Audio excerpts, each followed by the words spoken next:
More than 21 years after the death of Jam Master Jay, one-third of the legendary hip-hop trio Run DMC, a jury has found two men guilty of his murder. News: two men found guilty of murder in the killing of Run DMC's Jam Master Jay. Jurors found Carl Jordan Jr., Jay's godson, and Ronald Washington, Jay's childhood friend, guilty on all counts. February 2024, a Queens courtroom finally explodes with long-awaited justice. Two men convicted of gunning down Jam Master Jay 22 years after he was executed inside his own studio. On October 30th, 2002, Jason Mizell, also known as Jam Master Jay of the legendary hip-hop group Run DMC, was murdered in cold blood in his recording studio in Queens, New York. Now, it's taken more than 20 years, but today, a jury in this courthouse found Carl Jordan Jr. and Ronald Washington guilty of murder.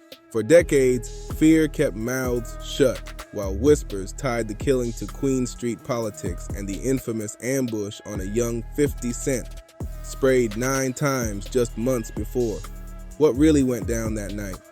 To uncover it, we have to rewind to the moment hip-hop lost a legend and the truth was buried in silence. Jam Master Jay's death was ruled a brazen hit in 2002 inside the Run DMC icon's Queens studio. And in February 2024, the verdict finally dropped. Candace Gibson, both men standing trial for the 2002 murder of the Run DMC superstar, found guilty on all charges. The courtroom was thick with tension as jurors read their decision. The names were shocking. Carl Jordan Jr., now 40, Jay's very own godson, and Ronald Washington, 59, an old friend who had been crashing at Jay's sister's house. The betrayal cut deep, but the drama didn't stop there. The judge's words had barely faded when Washington erupted, shouting to the jury, "You all just killed 2 innocent people." Chaos broke loose as Jordan's supporters cursed from the gallery, yet Jordan himself stayed cool, turning to them with a calm smile and saying,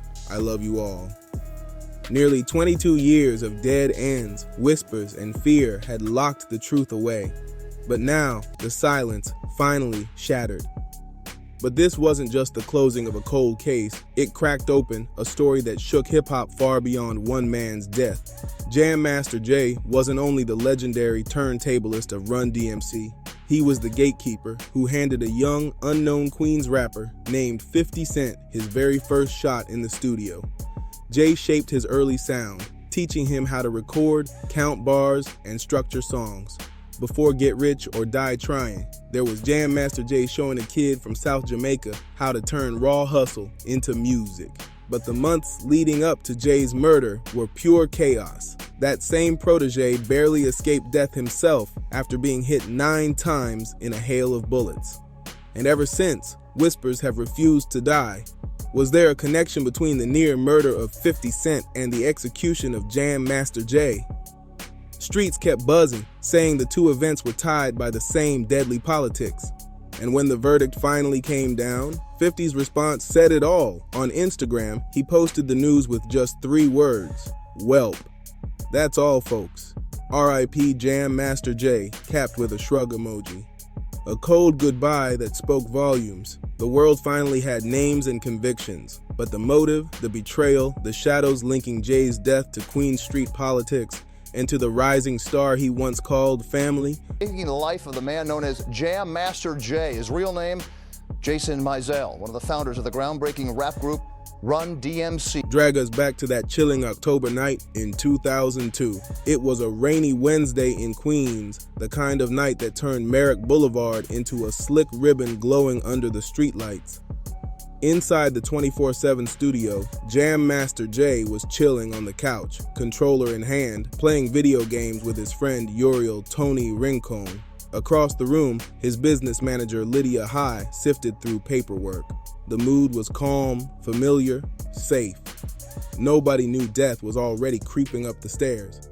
Moments earlier, someone had quietly unlocked the fire escape door.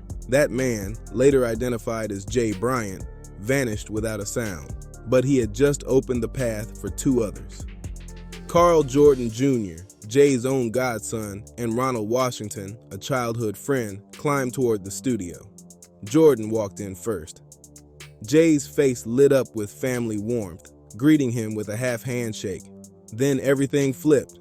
Before Jay could even react, Jordan pulled a gun and aimed it straight at him. "Oh!" Jay gasped, but the words barely escaped before the first shot cracked through the studio. The bullet ripped into his head. Jay collapsed instantly. A second shot blasted into Rincon's leg, leaving him screaming in pain. Meanwhile, Washington swung his gun toward Lydia High, forcing her face down on the floor. She froze in terror, too scared to even breathe. Rincon, bleeding and in shock, would later refuse to tell police a single word about what he had just witnessed. The two gunmen disappeared as fast as they came. Jam Master Jay was working in a recording studio here in Jamaica. He and a 25-year-old male Hispanic were relaxing in a lounge near the studio when a man walked into the studio, gun drawn, and opened fire. Mizell was struck once in the head and killed. Security footage from 4 different cameras turned out to be useless. And even though the studio was just a 3-minute walk from the 103rd precinct, the questions focus on witnesses and security cameras. The studio where Jay was shot is outfitted with several security cameras, but did they capture the killer? not a single exterior video ever surfaced. One potential witness, Tanya Edwards, a receptionist in a nearby office. She recalled seeing a woman in a floppy brown hat leading a man in a velour tracksuit toward the studio around the time of the shooting. At first, she swore it looked like Lydia High, but years later, she admitted she wasn't so sure. The hit itself was over in seconds, an execution carried out not by faceless strangers, but by men Jay knew and trusted. The shock of Jam Master Jay's murder thundered through Queens that night. But inside the studio, silence settled quick. The two people who could have given police the clearest picture, Lydia High and Uriel Tony Rincon, said almost nothing. Fear smothered the room quicker than the sound of sirens. Like the high-profile killings of Tupac Shakur and the notorious B.I.G., this case was devoured by rumors, tips, and endless street theories. But the true problem was darker and far more dangerous. The witnesses weren't clueless, they were terrified. Prosecutors later confirmed what many already suspected. The people in that recording studio knew exactly who pulled the trigger. But they stayed quiet, paralyzed by the fear that speaking out meant death at the hands of the same ruthless executioners. That fear came straight from the code of the streets. Everybody knew the rule: snitches get stitches. Speaking up could mean ending up just like Jay. At first, both Lydia High and Tony Rincon lied to police, downplaying what they saw and conveniently leaving out names. The truth didn't come until 2017, when Rincon finally broke and recanted his original statement, identifying Carl Jordan Jr. as the shooter. By then, almost 15 years had slipped by. Even the cameras failed the case. 4 security systems in the building delivered nothing. Footage missing. Some cameras mysteriously disabled.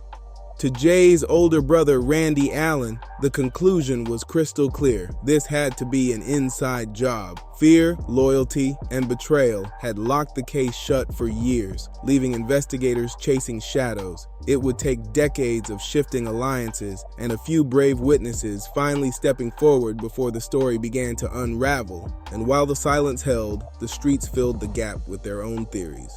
The killer passed a total of 4 security cameras on the way to the murder, at the door, up the stairs, and in the hallway leading to the studio, pulled a .40 caliber gun, put on a ski mask, and knocked over a woman as he opened the door. He then fired 3 shots, killing Mizell and injuring 25-year-old Uriel Rincon. In Queens, whispers traveled faster than facts. Barbershops buzzed, corners lit up with speculation, and one rumor refused to die: that Jam Master Jay's murder was connected to Queens' most feared drug lord, Kenneth Supreme McGriff, and the rising tension swirling around Jay's protege, 50 Cent. Kenneth Supreme McGriff wasn't just another street name. He was the feared head of the Supreme Team, the crew that ran the Queens drug trade through the 80s and 90s. By the early 2000s, people still spoke his name carefully, with a mix of respect and fear. Years earlier, 50 Cent had lit a fuse when he called McGriff out by name in his track Ghetto Koran. a raw lyrical expose of Queens street operations. Not long after, in May 2000, 50 was ambushed outside his grandmother's home and shot 9 times. Many believed McGriff was the man behind it. 50 survived, but that hail of bullets carried heavy consequences. Suddenly, the music industry put him on an unspoken blacklist, with record execs too scared to touch him. But Jam Master Jay, he didn't back down. Despite the pressure, Jay kept 50 close, recording with him when others ran the other way. That loyalty would later spark one burning question. Did defying McGriff put Jay directly in the crosshairs? Was protecting 50 a fatal mistake? Federal investigators dug into the possibility, with sources claiming Murder Inc. the label tied to McGriff, used fear and intimidation to box 50 out of the industry. But for all the whispers, the theory never solidified. McGriff himself publicly brushed it off, insisting he didn't even know 50 personally. And while he admitted he'd heard of Jam Master Jay, he said the two had never met. In the end, the allegations quietly disappeared from government filings, but the suspicions never really died. Police would later confirm that the McGriff theory was no longer at the top of the list, but by then, the damage was done. The rumor had already stamped itself into hip-hop history, another layer of mystery in a case buried under decades of silence. And McGriff's name wasn't the only one floating around. In the absence of solid leads, every theory found an audience, no matter how wild. Some people whispered about money. One story even claimed Jay's own business partner, Randy Allen, had secretly taken out a $500,000 Keyman life insurance policy and had him killed to collect. Detectives dug into it, but nothing credible ever surfaced. Others pointed fingers at old grudges. Curtis Schoon, once linked to Queens' drug scene, was rumored to have ordered the hit over a debt. But Schoon shut that down quick, insisting Jay had cleared what he owed years earlier, and investigators never found evidence to say otherwise. Then came the most explosive tabloid-style rumor of them all, a supposed affair between McGriff and Jay's wife, Terry. But under even the slightest scrutiny, it collapsed. At the time, McGriff was under tight federal surveillance, and there wasn't a shred of proof to suggest such a relationship ever existed. For detectives, the problem wasn't just separating fact from gossip. Each rumor dragged in its own enemies, alliances, and motives. The streets were buzzing, but nobody dared talk. And with so many names thrown into the mix, the truth about who really stepped into the 24/7 studio that night and why stayed buried beneath layers of fear, silence, and suspicion. For years, that tangled web of rumors and dead ends kept the case spinning in circles. But behind all the whispers about street beefs, old debts, and music industry politics was a deeper story, one that started long before that rainy night in Queens. To understand why Jam Master Jay died, you first have to understand the life he lived. Jason Mizell was born January 21st, 1965 in Brooklyn, New York, and raised in the Hollis neighborhood of Queens. By the early 80s, the world knew him as Jam Master Jay, the turntable magician of Run DMC, with Joseph Run Simmons and Daryl DMC McDaniels on the mic. Jay behind the decks, they weren't just making records, they were rewriting the rules of popular music. Run DMC became hip-hop's ultimate breakthrough act, the first rap group to go gold, the first to go platinum, the first to have music videos aired on MTV, and the first to storm the stage on American Bandstand. Their 1986 album Raising Hell went multi-platinum off the back of anthems like It's Tricky, It's Like That, and their game-changing collaboration with Aerosmith, Walk This Way. That single didn't just smash charts, it dragged hip-hop into the rock arena and forced rap into the pop mainstream. But Run DMC wasn't only about music, they were role models. They pushed an anti-drug message, fronted public service announcements, and used their lyrics to steer young fans away from violent gang culture. Their clean image wasn't just branding, it made them beloved, trusted, and larger than life in the very communities they came from. An amazing, talent. He loved everybody. He was, he could never say no, because he just didn't push people away. He loved everybody, and he just couldn't say no. And I think that this contributed to this, where we're at today. by the time they were inducted into the Rock and Roll Hall of Fame in 2009, and later honored with rap's first Grammy Lifetime Achievement Award in 2016. Jam Master Jay's place in music history was untouchable. But while the world saw a hip-hop pioneer, a mentor, and a community leader, the truth was far more complicated. Behind the bright lights and accolades, Jam Master Jay was drowning in struggles few could have ever imagined. And it was those hidden battles, not the wild rumors, that would drag him down a dangerous path into the drug game and toward the real motive for his murder. By the late 90s, the roar of the crowds had faded. Run DMC, once unstoppable, had passed their prime. The tours were smaller, the checks lighter, and the era they helped create had already moved on. For Jay, a man who once stood at the very center of hip-hop's biggest stage, the numbers simply didn't add up anymore. Back in 1989, he had launched JMJ Records, the label that put hardcore rap group Onyx on the map, and later gave a hungry Queens rapper named 50 Cent his first shot at stardom. But by the early 2000s, the music business had shifted. JMJ Records wasn't bringing in enough to keep the lights on, let alone cover the mountain of responsibilities Jay had taken on, and that weight was crushing. The IRS was on him for nearly $500,000 in back taxes, interest, and penalties. Yet Jay refused to slow down. Known for his generosity, he kept taking care of everyone around him. His mother, his cousins heading off to college, his wife and kids, even paying his sister's mortgage. Jay was carrying an empire on his shoulders. But behind the scenes, he was running out of options. If someone in his circle needed help, Jay always found a way to say yes. But every yes came with a price. Behind the clean, anti-drug image the public adored was a man boxed in by crushing debt and shrinking options. And it was inside that pressure cooker, not some petty feud or wild rumor, that Jay made a fateful move. He crossed into a world he had once warned others to avoid. That decision tied him to the very streets he spent years telling kids to stay away from, and ultimately to the people accused of taking his life. In the 1980s. But years later, his fame was fading, and the money was running out, so he turned to trafficking, according to prosecutors. Because bills don't care about legacy, and the IRS doesn't care about platinum plaques. With debts mounting and music money drying up, Jay scrambled for ways to keep it all afloat.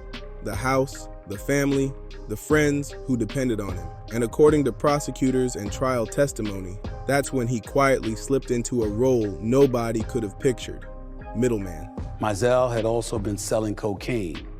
And in August of 2002, he received 10 kilograms on consignment to sell in the Maryland area. He wasn't some corner hustler, and he wasn't running a cartel empire. This was survival, a side hustle built on arranging kilogram-level drug deals across the Eastern District of New York and beyond. For Jay, it was a way to bridge the massive gap between what he owed and what he earned. But that choice carried a price tag no one could ignore, and it set the stage for betrayal from the very people closest to him. For a while, Jay kept his side hustle small, almost invisible. But then came Uncle. That was the name Jay used for his supplier, a man who turned out to be none other than Terry Southwest T. Flannery, co-founder of the notorious Black Mafia family. In the drug world, Southwest T was legendary, a unicorn supplier with reach, resources, and a reputation that stretched coast to coast. With Uncle in the picture, everything escalated. Bigger product, bigger deals, bigger money. Holla at me if you with me. So there's a bridge area almost on the record, and I learned to do those different things under Jay's tutelage. So, you know, he's definitely been influential in my career. But with it came shadows, danger, rivalries, and the kind of company that never forgot a debt and never forgave a slight. Jay, the same man who once fronted anti-drug campaigns, was now tied to one of the most feared networks in the game, and the risk around him grew by the day. But long before Uncle and the deadly side hustle, Jay had poured his energy into something and someone far more uplifting. Did Jam Master Jay really work with 50 to kind of help him structure his raps and everything? Jam Master Jay taught 50 structure. Back in 1996, when most of the industry dismissed Curtis 50 Cent Jackson as just another rough-edged kid from Queens, Jay saw a diamond in the dirt. He didn't just sign 50 to JMJ Records, he took him under his wing. Inside the studio, Jay drilled him on the craft, how to write hooks that stick, how to structure a track so it hits from the very first bar. Jay taught me about choruses, about counting bars with a metronome, 50 later recalled in a BET interview. He made me think about songs, not just rhymes. DJ Clark Kent remembers Jay saying it plain, "This kid's gonna be huge." Tony Yayo backed it up, swearing Jay was the one who really put 50 on. Jay made it his mission to push 50's talent above the street politics and gangster lore that clung to him everywhere he went. The tragedy, Jay never lived long enough to witness what came next. The hit records, the sold-out tours, the global superstardom. And in the aftermath of his murder, that very bond with 50 Cent would ignite one of the earliest and most persistent theories about why he was killed. The night before, the studio was nothing but smiles. October 29th, 2002, inside 24/7, Jay couldn't stop talking about the news he'd been waiting years to see. 50 had just locked in his record deal with Dr. Dre and Eminem. Jay's cousin, Stephen Watford, remembered it vividly. He was so happy about 50 getting signed to Dr. Director. We laughed, we cried. It meant so much to him. They lingered in that room, trading grind stories, replaying old trips, including the celebration they'd taken in Milwaukee when the shady Aftermath signing became real. Jay floated through the space like a proud coach on championship night, clapping backs, replaying old memories, imagining everything that was about to unfold. But 24 hours later, the same studio fell silent. The joy of that night still hung in the air, the last echo of a bond Jay had built but would never live to see reach its peak. And for years after, the whispers pointed one way. To some, it was almost too easy to believe. Jam Master Jay had stood shoulder to shoulder with 50 Cent, even when half the industry crossed the street just to avoid him. In 2000, 50 Cent was ambushed outside his grandmother's home. 9 bullets ripped through him, and it was a miracle he lived. The streets in Queens said the hit came because of Ghetto Quran, the track many believed exposed the borough's underworld. Soon after, another story took root. A secret industry blacklist whispered through studios and boardrooms, warning labels to stay away from 50 Cent. His name was swirling in rumors tied to Murder Inc. and Kenneth Supreme McGriff. And yet, Jam Master Jay never flinched. He kept his doors open for 50, kept recording with him, kept his name attached to someone the rest of the industry treated like a career-ending risk. To some, that kind of loyalty looked reckless. To others, it looked like motive. Fans and investigators alike thought it was obvious. A disagreement between Washington and another participant, Mizell cut Washington and Jordan out of the deal. The streets had reached into the booth and silenced Jay as payback for defying the blacklist. But the truth, it was messier and smaller than anyone expected. It wasn't about rap wars, it wasn't about blacklists, and it wasn't about McGriff. It was about 10 kilos of cocaine. Friends Carl Jordan and Ronald Washington were charged with murdering Mizell after they learned that they were about to be cut out of a $200,000 drug deal. And broken trust. By August 2002, Jay had taken the drugs on consignment, worth nearly $200,000, headed for Maryland. He brought in Ronald Washington and his own godson, Carl Jordan Jr., to help move the product, but then came the fallout. Another dealer, Ralph Yachty Mulgrave, refused to work with Washington, citing bad blood between them. That forced Jay's hand. He made the call. Washington and Jordan were out. That cut wasn't just financial, it was personal. To Washington and Jordan, being pushed out felt like betrayal. And in the shadow world Jay had stepped into, betrayal always demanded a price. Prosecutors later called it a cold-blooded crime driven by greed and revenge. Witnesses, some breaking 2 decades of silence, described the scene. Washington holding the door, gun in hand, while Jordan walked up and pulled the trigger. They even bragged afterward with one chilling remark, that if Jay were still alive, he'd kill him again. His verdict cannot bring Mr. Mizell back. but my sincere hope is that it brings some closure and solace to his family, his friends, his fans, and all those who loved and appreciated him. In the end, the guilty verdicts weren't just about closing a case file. They were the long-awaited answer to a question that haunted hip-hop for 22 years. The world finally learned Jay's murder wasn't the fallout of some mythic rap beef. It was the intimate betrayal of men he knew, trusted, and helped. The irony couldn't have cut deeper. Jam Master Jay, the man who stood firm against industry politics, who refused to abandon 50 Cent when it was dangerous to be his friend, wasn't taken out by the streets, but by the greed of his own circle. And with that truth, the story of Jam Master Jay closed. Not neatly, not cleanly, but finally, fully. And if you want more raw, untold stories like this one, make sure you subscribe to the channel, like this video, drop a comment, and share it with others who need to hear the truth.